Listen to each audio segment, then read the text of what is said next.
சொல்லுங்கண்ணே வெல்லுங்க. சொந்தக்காரங்க இருக்காங்களா உனக்கு? இருக்காங்க. ரைட். சொந்தக்காரங்களா எப்படிமா, நல்லவங்களா கெட்டவங்களாமா? பணம் இருந்தா நல்லவங்க, பணம் இல்லைன்னா கெட்டவங்க. அதாவது நம்மகிட்ட பணம் இருந்தா சொந்தக்காரங்க நல்லவங்க ஐயா, பணம் இல்லைன்னா ஒரு பயிலும் கூடவே வர மாட்டான், அப்படிதானே?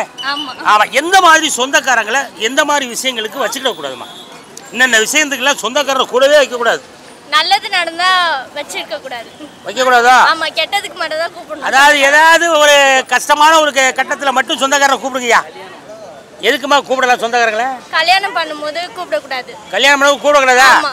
கல்யாண வீட்டுக்கு மட்டும் சொந்தக்காரங்களுக்கு பத்திரிக்கை தயவு செய்து வைக்காதீங்க. அது பெரிய பிரச்சனையில போய் முடிஞ்சிடும். அவன் தான் நான் தான் சொந்தக்காரன், நான் மாமே மச்சான் வந்து எல்லாத்தையும் சோழி முடிச்சு விடுவானே.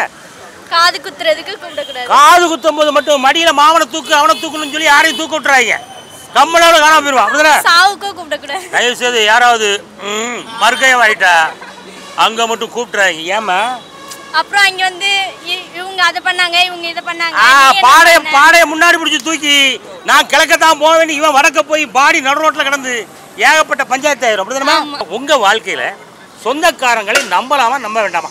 நம்ப கூடாது. ரைட். அப்படி நம்பி உங்களுக்கு அவங்க செஞ்ச ஏதாவது ஒரு துரோகம் இருக்கா?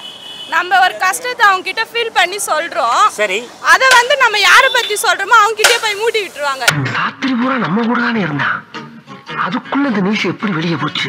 அவங்கிட்டே போயிட்டு அவங்கிட்டே மூடி விட்டுருவாங்க. அந்த சொந்தத்தை மட்டும் நம்ப கூடாது. என்ன கஷ்டத்தை நீ அப்படி சொன்னமா? ஹஸ்பண்ட்குள்ள பிரச்சனை அந்த மாதிரிலாம் நிறைய வந்திருக்கு. எல்லாத்தையும் மூடி விட்டுருவாங்க. உங்களுக்கு கல்யாணம் எவ்வளவு நாள் ஆகுது? 6 வருஷம் ஆகுது. 6 வருஷம் ஆகுது. பிரச்சனை எவ்வளவு நாளா இருக்கு? பிரச்சனை ரொம்ப நாளாவே இருக்கு. அது 7-8 வருஷமாவே ஓடிட்டு இருக்கியா? கல்யாணம் ஆகி 6 வருஷம் தான் ஆகுது, ஏன்னா 8 வருஷமா பிரச்சனை ஓடிட்டு இருக்கு.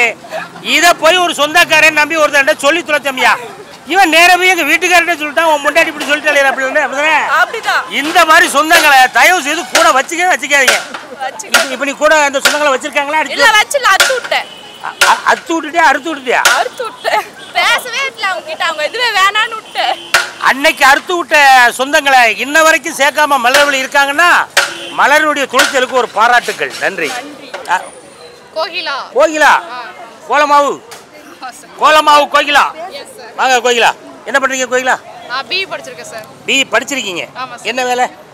பாகிஸ்தான் கம்பெனில சூப்பர்வைசரா ஒர்க் பண்றேன். சூப்பர்வைசர் இருக்கீங்களா? சூப்பர். உங்ககிட்ட கிட்ட தெரியும். கோகிலா, எந்த விஷயத்துக்கு சொந்தக்காரங்களை நம்ம கூட வச்சுக்கலாமா? சார், எல்லா விஷயத்துலயும் வச்சுக்கலாம்.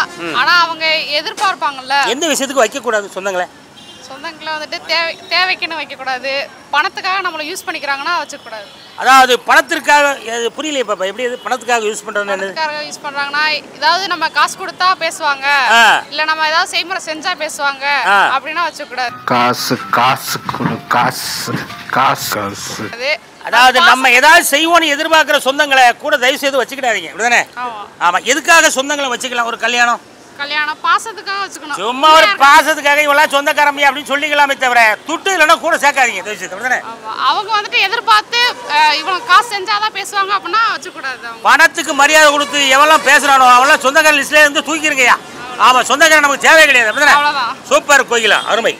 சொந்தக்காரங்களை இந்த விஷயத்துக்கு கூட வைக்கலாம், இந்த விஷயத்துக்கு கூட வைக்கக்கூடாது. இதில் ஒன்று அதில் ஒன்று. முதல்ல வந்து சொந்தக்காரங்களை கூட வைக்கலாமா வேண்டாமா? ஒரு சில சொந்தக்காரங்களை வைக்கணும், கெட்ட சொந்தக்காரங்களை வைக்கக்கூடாது. எப்படின்னாக்கா, இது ஏன் அனுபவம். நல்ல சொந்தக்காரங்க கெட்ட சொந்தக்காரங்க இருக்காங்க. சொந்தக்காரர்களை இரு வகையாக பிரிங்க. ஒன்று நல்ல சொந்தக்காரங்க, ஒன்று கெட்ட சொந்தக்காரங்க. இதில் நல்ல சொந்தக்காரங்க யாரு? நல்ல சொந்தக்காரங்கன்னா பக்கத்துல இருந்து கஷ்ட நஷ்டம்லாம் கூட அனுசரிச்சு இருக்கிறாங்க. கஷ்ட நஷ்டம் என்னன்னு அதை கொஞ்சம் சொல்லிருங்களேன். இதுக்கெல்லாம் விளக்கம் சொல்ல முடியுமாப்பா? அதாவது ஒரு கஷ்டம்னாக்கா அர்ஜென்ட் அவசரத்துக்கு வந்து நிப்பாங்க. ஒரு அவசர ஆத்திரத்துக்கு ஒரு 5-10 கேட்டா குடுக்குறவன் தான் நல்ல சொந்தக்காரன்.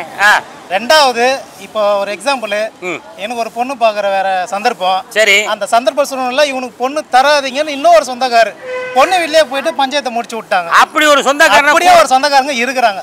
அப்படி இருக்கா? ஆனா அந்த மாதிரி சொந்தக்காரன் கூட வைக்கவே கூடாது.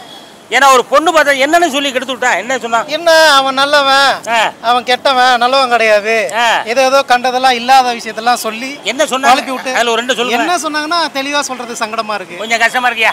ஆமா, தெளிவா சொல்றது கொஞ்சம் கஷ்டமா இருக்கு. சரக்கு போடுவீங்களா? அந்த மாதிரி பழக்கம் நமக்கு இல்ல அப்படின்ற ஒரு விஷயத்த சொல்லி கல்யாணத்தையே கெடுத்து விட்டாங்க. ஏங்க அந்த மாதிரி சொந்தக்காரங்க இருக்கிறாங்க, சொல்லி முடிச்சு. அந்த மாதிரி சொந்தக்காரங்க தேவையே இல்ல. எந்த மாதிரி சொந்தக்காரங்க தேவை கிடையாது அப்படின்னா, இவருக்கு வந்து பொண்ணு பார்க்க போயிருக்காங்க. இவரு ஒயின் ஷாப்பே எங்க இருக்குன்னு தெரியாது. ஆனா இந்த மனுஷனை போய் பெரிய எங்க இருக்குன்னு தெரியும், நமக்கு அந்த பழக்கம் இல்ல. ஆமா, ஒயின் ஷாப் எங்க இருக்குன்னு தெரியுமா? கண்ணு கூட அதெல்லாம் தெரியும். அப்படி கிராஸ் பண்ணி போகக்கூடியவர் இவர். அதாவது நீங்க வந்து போர்டை மட்டும் பார்த்துட்டே போறது. ஆமா, பார் அப்படின்னு போட்டிருந்தா அதை மட்டும் அப்படியே பார்த்துக்கிட்டே அவர் போயிடுவார். பார்னோட உள்ள பூர் அப்படின்னு சொல்லி உள்ள பூர்றதெல்லாம் கிடையாது. அப்படிதானே? அந்த மாதிரி பழக்கம் நமக்கு இல்ல.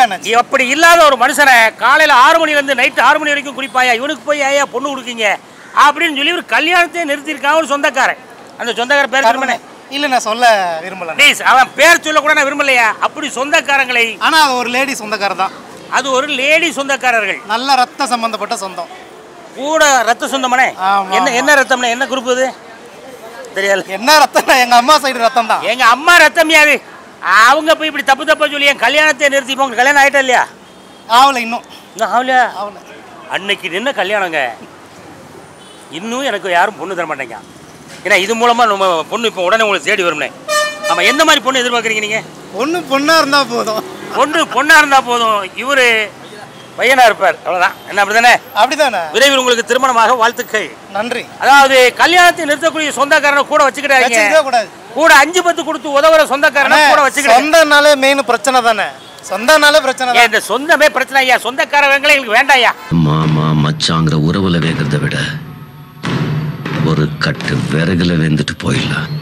நாங்க நண்பர்கள் வட்டாரத்தை வச்சு பழச்சிட்டு போறோம். ஆமா, 4 நண்பர்கள் இருந்தாலே பொழப்பு நல்லா இருக்கும். கல்யாணத்துக்கு பத்திரிக்கை வைப்பீங்கல்ல? கண்டிப்பா வைப்பேன். ஆமா தம்பி, உங்க பேர் என்ன? கோபி. கோபியுடைய கல்யாணத்துக்கு நம்ம எல்லாம் குடும்ப சங்கீதமா போறோம். எல்லாம் ரெடியா குளிச்சு கழிச்சு ரெடியா உட்காந்துருங்க. ஆமா, நாளைக்கு ரெடி ஆயிடுங்க. நாளைக்கு கல்யாணம். நாளை கழிச்சு கல்யாணமா? பொண்ணு வந்துருச்சா? போ. இப்போ இந்த நிகழ்ச்சி பார்த்த உடனே உன் ஃபோன் நம்பர் சொல்றீங்களே? பொண்ணு ஃபோன் நம்பர்லாம் ஒண்ணு வேண்டாம். என்ன உங்களுக்கு கல்யாணம் ஆகணும் வேண்டாமா? பரவாயில்ல, நான் கடவுள் எதனா ஒன்று கொடுப்பான், நல்ல பொண்ணா. சொந்தக்காரங்க யாரும் கொடுக்க மாட்டாங்க. சொந்தக்காரங்க கடவுளை ஏதாவது கொடுப்பாரியா? சொந்தக்காரன் கொடுக்குற பொண்ணு எங்களுக்கு தேவையில்லையா? இப்போ எனக்கு கேள்வி என்னன்னா, சொந்தங்கள் இருக்கணும், சொந்த பந்தத்தோட இருக்கணும்னு சொல்லுவாங்கல்ல. சொந்தக்காரங்களாம் நமக்கு லாபமா நட்டமாமா? நஷ்டம் தான். நஷ்டம் தானோ? சொந்தக்காரங்க நமக்கு வேணுமா வேண்டாமா? வேண்டாம். சொந்தக்காரங்களை எந்த விஷயத்துக்கு நம்ம கூட வச்சுக்கிடலாம், எந்த விஷயத்துக்கு கூட வைக்கக்கூடாது? ஏதாச்சும் ஃபங்க்ஷன்னா வச்சுக்கலாம். ஏதாவது ஒரு ஃபங்க்ஷன் சொந்தமாக போய் தொலைச்சிட்டே வந்து தொலையான்னு சொல்லி கூப்பிடுங்க. மற்ற எந்த விஷயத்துக்கும் மட்டும் இந்த எதுக்கெல்லாம் கூப்பிடலாம்? ஒன்று சொல்ல. மேரேஜுக்கு கூப்பிடலாம். வேற அப்புறம் எது கூப்பிடுவோம்? ஏதாச்சும் ஃபங்க்ஷன். அதான் சொல்றேன், ஏதாவது ஃபங்க்ஷன், வீட்டில் ஏதாவது ஃபங்க்ஷன் நடந்தால் கூப்பிடுங்க. ஆமாம், எதுக்கெல்லாம் கூட வைக்கக்கூடாது பாப்பா? முக்கியமாக இந்த விஷயத்துக்கு மட்டும் சொந்தக்காரனை மட்டும் கூட வச்சுக்கிறாங்க அப்படின்னா எது சொல்லுவீங்க? பொண்ணு பார்க்கும் போது. இங்கே தாயா இடிக்கி எல்லா பக்கமே. ஆரம்பத்தில் நம்ம நிகழ்ச்சியில் கோபின்னு ஒருத்தர் பேசினார்ல, இப்போ நம்ம உன் பேர் நம்ம பவானி. கோபியில் ஆரம்பிச்சு பவானி, கோபி பவானி எல்லாம் பக்கம் பக்கம் தானே. ஆமாம், கோபி பவானி, ஈரோடு, அந்தியூர் எல்லா பக்கமும் இதே சொந்தக்காரங்களா பாதிக்கப்பட்டவங்க நிறைய இருக்காங்க ஐயா. இல்லை சத்தமுடா, இல்லை திவ்யா சத்தமுடா. ஆமாம், அதாவது ஒரே ஒரு விஷயம் தான். என்னென்னா, பொண்ணு பார்க்க போகும்போதோ இல்லை திவ்யா சார் உன் பேர் நம்ம பவானிக்கு மாப்பிள்ளை பார்க்க போகும்போதோ, அது உங்களுக்கு யாராவது அந்த நிகழ்ச்சியை பார்த்துட்டு இருக்க உங்களுக்கோ, பொண்ணு மாப்பிள்ளை பார்க்கும்போது மட்டும் சொந்தக்காரனை கூப்பிடாதீங்க. கல்யாணத்துக்கு வேணா கூப்பிட்டு பார்க்க வந்து சாப்பிட்டு தொலைச்சிட்டு போட்டோம். என்ன? ஆமாம், சொல்லிட்டு போயிருமா. இதை வந்து அண்ணாச்சி சொல்லலாம், நான் தான் சொன்னேன்னு சொல்லியிருக்கு. அண்ணாச்சி சொல்ல நான் தான் சொன்னேன். ஆமாம், சொந்தாங்க உங்களை நான் எதுக்கும் கூப்பிட மாட்டோம். கல்யாணத்துக்கு மட்டும் கூப்பிடுவோம். வந்து பந்தியில் உட்காந்து தொந்தியை நிரப்பிட்டு போங்க. பாய்மா, பண்ணி கிளம்பா.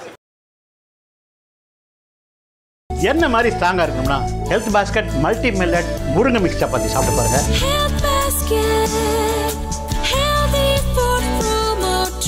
இது ஹெல்த்துக்கு புது ட்ரெண்ட்.